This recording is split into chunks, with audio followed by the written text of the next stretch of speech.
Alors, je suis plutôt un historien des sciences, c'est-à-dire que je suis spécialiste de l'histoire de l'astronomie, et pas de toute l'astronomie. Je suis plutôt spécialisé pour tout ce qui est théorie planétaire et tout ce qui est instrument de la mesure du temps. Voilà. C'est plutôt ma spécialité en astronomie et en histoire des sciences.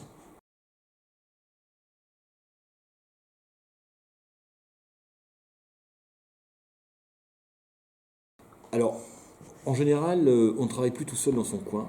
C'est forcément un travail d'équipe et pour moi, c'est ce qui fait le grand plaisir de l'histoire des sciences.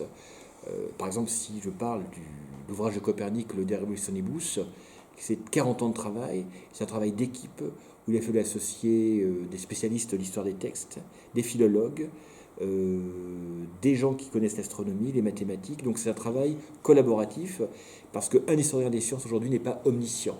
Il n'y en a plus aujourd'hui, si vous voulez, quelqu'un qui connaît, qui peut embraser l'ensemble d'une discipline. Et quand on édite des textes, et il faut être à plusieurs. Et l'autre particularité, c'est qu'un historien des sciences aujourd'hui, il a un rôle essentiel dans la diffusion des connaissances. Il ne doit pas rester dans son laboratoire, pas que dans les revues de très haut niveau. Il a un devoir, entre guillemets, de vulgariser l'histoire des sciences auprès à la fois des élèves et auprès du grand public. Et rendre passionnant la compréhension des idées dans toutes les disciplines scientifiques.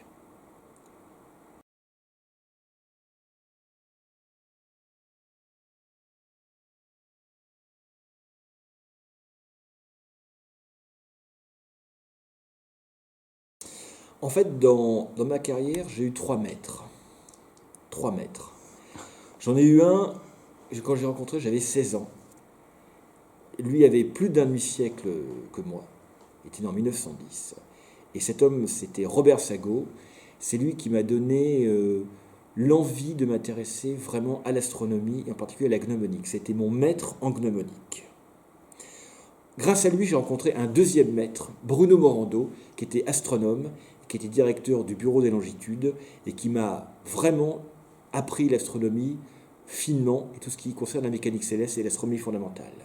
Et grâce à Bruno Morando, enfin, j'ai mon troisième maître, qui était Alain Segond, et c'est lui qui m'a vraiment formé à l'histoire des sciences, à la critique textuelle et à la compréhension de l'astronomie de l'Antiquité jusqu'au XVIIIe siècle. Donc c'était des hommes absolument exceptionnels, qui étaient tous très différents intellectuellement de par leur formation, mais d'une érudition quasiment illimitée,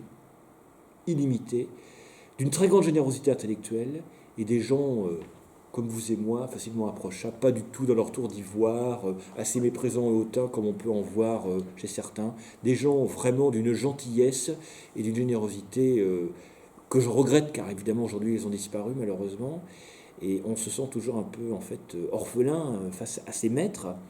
Et c'était vraiment déterminant, c'était le hasard en quelque sorte. Et j'ai beaucoup appris, je leur dois tout ce que je sais bien sûr.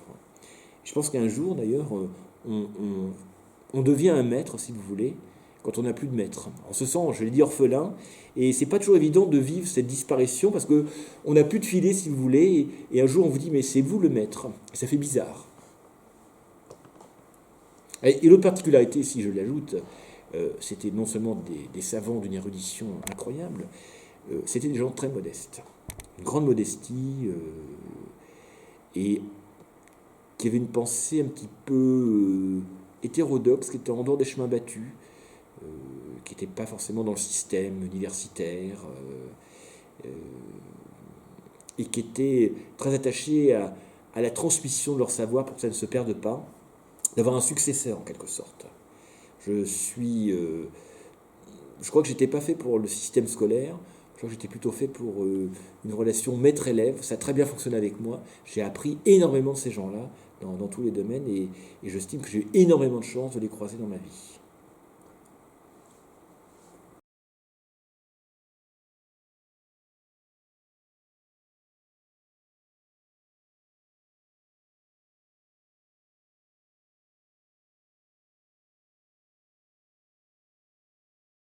Des sciences, Du XXe je ne vais pas siècle. citer ceux qui sont vivants, parce que ça va faire des jaloux. Des grands gens des sciences du XXe siècle, alors pour moi un des plus... Alors c'était des Français quand même, il y a eu Delambre, fin 18e, début 19e siècle, Jean-Baptiste Delambre, immense historien des sciences, qui était professeur de latin grec jusqu'à 36 ans, et qui s'est lancé dans l'astronomie, et qui était devenu membre de l'Académie, membre du bureau de longitude, et qui a publié une somme considérable dans l'histoire de l'astronomie.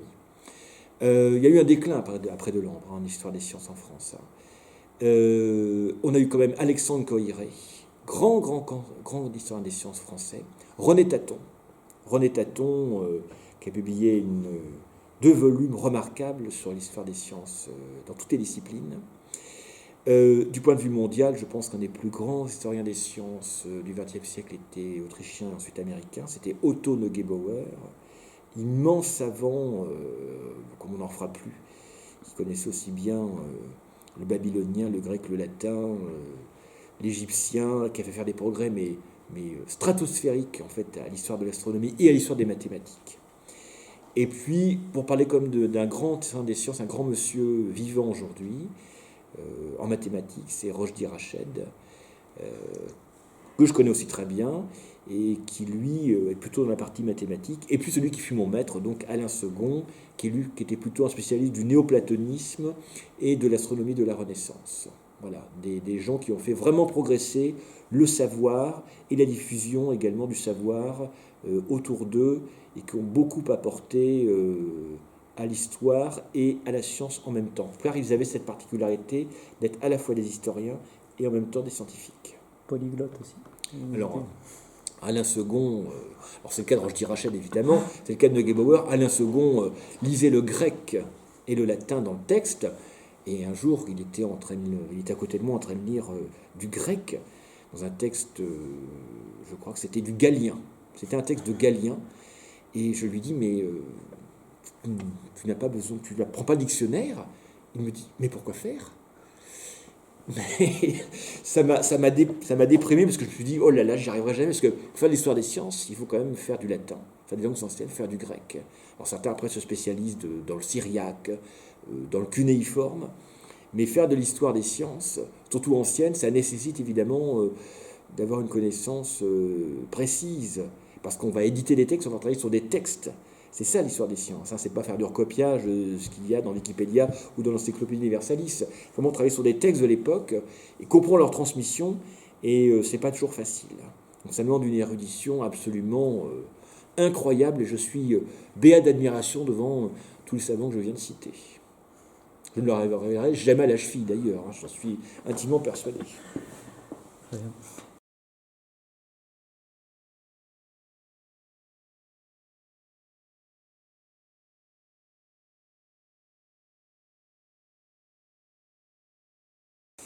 Alors, pour les jeunes qui veulent faire de l'histoire des sciences en astronomie, il est indispensable de connaître bien l'astronomie d'aujourd'hui, l'astronomie contemporaine, et pas la survoler. C'est-à-dire qu'il faut faire des mathématiques. C'est ce que dit Copernic sur la page de titre du De Revolutionibus, cet adage platonicien, que nul ignorant la géométrie n'entre ici. C'est-à-dire que vous pouvez faire de l'astronomie que si vous faites vraiment des mathématiques. Sinon, vous allez faire de l'épistémologie, de la philosophie, ça va donner de la glose, vous allez gloser à l'infini, ça donne pas grand-chose, tout ça. Si vous voulez vraiment comprendre les idées, les textes antiques, les ruptures, l'héliocentrisme, le géocentrisme, l'apport de chaque civilisation à l'astronomie, il est indispensable que vous ayez déjà une formation scientifique et que parallèlement, vous ayez une formation, on va dire, plus littéraire, que vous sachiez ce que c'est que l'histoire. Et qu'est-ce que c'est que l'étude textuelle? Qu'est-ce que c'est que la philologie? Comment on passe d'un manuscrit à un texte édité? Comment se sont transmis ces textes? Et qu'on puisse ensuite ne pas avoir peur lorsqu'on a un texte scientifique devant soi. Je connais des collègues qui sont des philosophes ou qui se prétendent historiens des sciences, et dès qu'ils voient sinus, cosinus, ils disent « Ouh là là, je vais passer à autre chose ». Et du coup, ils se spécialisent dans des périodes de l'histoire où ils font que de la philosophie des sciences. Or, la philosophie des sciences, ce n'est pas l'histoire des sciences. L'histoire des sciences, c'est vraiment la transmission des idées, du savoir, et c'est une histoire de sa discipline. Et pour comprendre aujourd'hui l'astronomie du XXIe siècle, il me paraît quasi indispensable d'avoir au moins, de savoir tracer les grandes étapes de l'astronomie depuis les Babyloniens jusqu'à maintenant. comprendre ce qu'on a compris, le concept de galaxie, d'univers-île, quand est-ce qu'on a compris qu'une étoile, c'était un soleil qui mettait sa propre lumière, comment on a compris que la Terre n'occupait pas le centre du monde ni de la Voie lactée, quels sont les premiers instruments d'astronomie, comment est-ce qu'on a pu déterminer la latitude de l'Antiquité. Tout ça, c'est par l'histoire des sciences qu'on comprend. Et je pense que ça devrait être obligatoire, entre guillemets, qu'on enseigne un petit peu l'histoire des sciences dans les mathématiques, dans la physique et dans l'astronomie. Ça rendrait ces disciplines moins austères.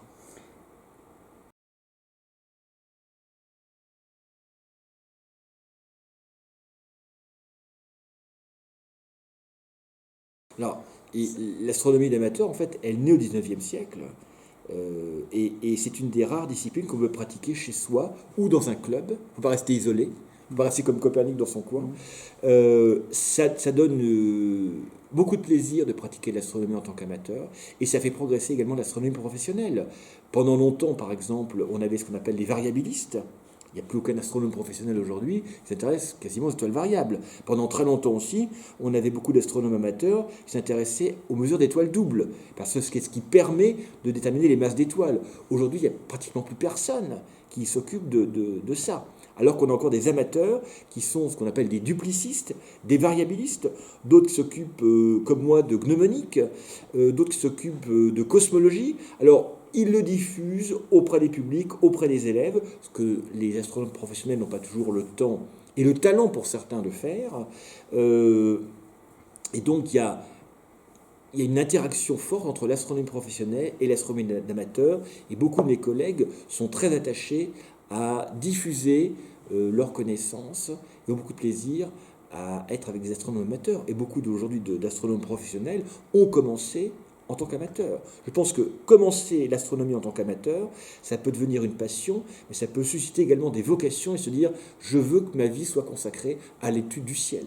Et moi, je l'ai fait comme ça. Je tombais par hasard dans l'astronomie quand j'avais 16 ans, dans un camp d'astronomie. C'est pas une colonie de vacances, mais c'était un peu ça. Alors que quand j'étais jeune, je voulais pas tout faire l'astronomie. Je me disais « oh là là, ça doit être compliqué tout ça, j'y comprends rien ». Et donc, je suis tombé par hasard là-dedans. Et puis, voilà, les hasards de la vie font que ça a été en fait mon métier. Et j'encourage vivement tous les jeunes à avoir une passion. Parce que ça procure un immense plaisir. Ça permet de rencontrer des gens incroyables et ça permet de s'élever. Ça permet de s'élever intellectuellement, d'acquérir un savoir que beaucoup de gens n'ont pas et de regarder la vie et la société et de ne pas être inutile. Et je pense que ça permet aussi d'être moins vaniteux.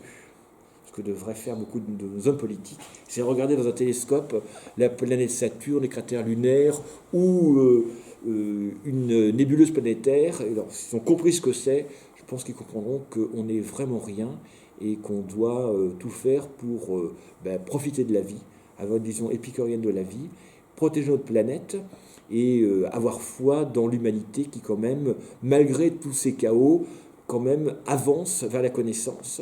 Et c'est grâce à la science, comme disait Camille Flammarion, ad veritatem persantiam, à la vérité par la science. Et je pense que ça peut être une bonne motivation et un bon objectif dans la vie de faire de l'astronomie. Qui était, lui, Camille Flammarion, non pas astronome professionnel, mais oui, un véritable amateur. Exactement. Alors, il a voulu faire l'astronomie professionnelle en rentrant à l'Observatoire de Paris. Il est tombé sur Le Verrier, mais à l'époque, il s'est fait complètement déblayer par Le Verrier. Mais Flammarion a fondé la Société astronomique de France, qui a suscité de nombreuses vocations. C'est une société savante comme il en existait beaucoup au XIXe siècle. Ça a moins de place aujourd'hui, les sociétés savantes dans la société, mais ça reste encore absolument nécessaire, pas seulement que pour les jeunes.